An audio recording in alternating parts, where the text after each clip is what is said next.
സംസ്ഥാന യോഗ സ്പോർട്സ് ചാമ്പ്യൻഷിപ്പിനുള്ള ഒരുക്കങ്ങൾ പൂർത്തിയായി. ഓഗസ്റ്റ് 3 വരെ കാലിക്കടവിൽ നടക്കും. സംസ്ഥാനത്തെ 14 ജില്ലകളിൽ നിന്നും മത്സരാർത്ഥികൾ പങ്കെടുക്കുമെന്ന് സംഘാടക സമിതി ഭാരവാഹികൾ വാർത്താ സമ്മേളനത്തിൽ അറിയിച്ചു. ആഘോഷങ്ങൾ വലുതോ ചെറുതോ ആകട്ടെ, അതിന് സ്വർണ്ണ തിളക്കമേകാൻ ഗോൾഡ് കിങ് ഉണ്ട്.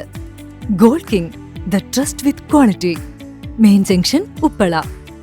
കാസർഗോഡ് ജില്ല ആദ്യമായി ആതിഥേയത്വം വഹിക്കുന്ന ചാമ്പ്യൻഷിപ്പ് കാലിക്കടവ് കരക്കക്കാവ് ഓഡിറ്റോറിയത്തിലെ 4 വേദികളിലായി ഓഗസ്റ്റ് 3 വരെ നടക്കും. സബ് ജൂനിയർ, ജൂനിയർ, സീനിയർ വിഭാഗങ്ങളിൽ ആൺകുട്ടികൾക്കും പെൺകുട്ടികൾക്കും പ്രത്യേകം മത്സരങ്ങൾ നടക്കും. സംസ്ഥാനത്തെ 14 ജില്ലകളിൽ നിന്നുമായി 800 താരങ്ങളും 100 ഒഫീഷ്യലുകളും ചാമ്പ്യൻഷിപ്പിൽ പങ്കെടുക്കും. പരമ്പരാഗത യോഗാസന, യോഗ ഡാൻസ് മത്സരങ്ങൾ തുടങ്ങിയവ പൊതുജനങ്ങൾക്ക് കൂടി കാണാനുള്ള സൗകര്യങ്ങൾ ഏർപ്പെടുത്തുമെന്ന് സംഘാടകർ അറിയിച്ചു. ഓഗസ്റ്റ് 3 ഉച്ചയ്ക്ക് നടക്കുന്ന സമാപന സമ്മേളനം ജില്ലാ പഞ്ചായത്ത് പ്രസിഡന്റ് സാബു എബ്രഹാം ഉദ്ഘാടനം ചെയ്യും. വിജയികൾക്കുള്ള സമ്മാനദാന ചടങ്ങും നടക്കും.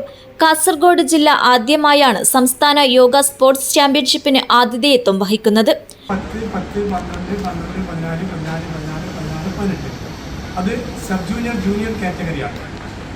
അതിനുശേഷം 18, 21, 21, 25, 25, 30, 30, 35, 35, 45 മുകളിൽ സീനിയർ കാറ്റഗറി. ഇത് കൂടാതെ പ്രൊഫഷണൽ യോഗാസന മത്സരമെന്ന് പറഞ്ഞ് നാഷണൽ റഫറിമാരായ ആൾക്കാർക്ക് പ്രത്യേക 2 ഏജ് ഗ്രൂപ്പിൽ മത്സരമുണ്ട്. ഇത് കൂടാതെ യോഗ ഡാൻസ് മത്സരം, ഇതിൽ ഏറ്റവും കണ്ണഞ്ചിപ്പിക്കുന്ന മനോഹരമായ അഭ്യാസങ്ങളോടുകൂടിയുള്ള സംഗീതവും താളലയാത്മകമായ ഒരു ഇനമാണ് ഫ്രീ ഫ്ലോ ഡാൻസ് എന്ന് പറഞ്ഞിട്ട് 5 മത്സരാർത്ഥികൾ ഒരു ഗ്രൂപ്പിലുണ്ടാവും. അത് 5 പെൺകുട്ടികളാവാം, 5 ആൺകുട്ടികളാവാം, ആൺകുട്ടികളും പെൺകുട്ടികളും കൂടി ചേർന്നിട്ടുള്ളതാവാം. അതുപോലെ തന്നെ റിതമിക്, ആർട്ടിസ്റ്റിക്. റിതമിക് 2 പേർ ചേർന്നിട്ടുള്ളതാണ്. ആർട്ടിസ്റ്റിക് സിംഗിളുമുണ്ട്, ഡബിളുമുണ്ട്. സംഘാടക സമിതി chairman CM Meenakumari, yoga association സംസ്ഥാന president B Balachandran, general secretary K Rajagopal, secretary Sheeja Aslam, സംഘാടക സമിതി convener KV Ganesh, association Kasargod ജില്ലാ president MV Narayanan, secretary KP Pradeep Kumar എന്നിവർ വാർത്താസമ്മേളനത്തിൽ പങ്കെടുത്തു.